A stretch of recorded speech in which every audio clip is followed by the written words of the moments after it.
Samichlaus-Vers ist vielleicht der älteste, den es gibt in der Schweiz und der bekannteste. Und der geht so. Santi Niki Necki, hinter dem Ofen Stecki, gib mir Nuss und Beeren, dann komme ich hinten.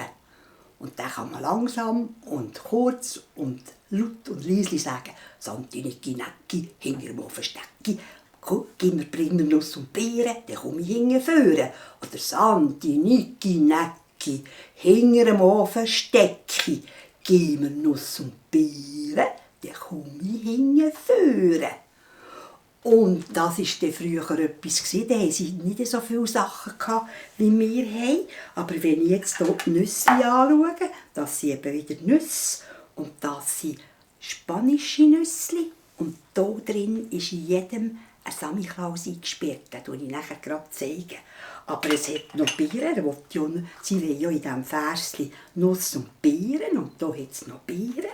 Und manchmal hat es dann auch noch schöne Lebkuchen drin, wo auch Samichlaus drauf ist. Und die Kläusli, die hier drauf sind, das ist ganz eine alte Form. Die sind aus Äpfeln gemacht und haben einen Zahnstocher drin und eben im Kopf, wo man in den Kopf steckt.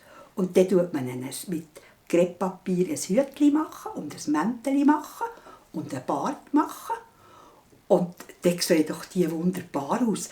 Jetzt müsst ihr einfach nachher die Mami fragen, ob sie euch hilft damit, dass ihr die selber basteln könnt. Jetzt, wenn ich hier reinschaue, jetzt weiss ich nicht, ob man das zeigen mit der Kamera. Wenn ich also so ein spanisches Nüssli auftue und das ganz fein in 2 Hälften rein tue, dann ist immer in einer Hälfte ein Samichlausli drin.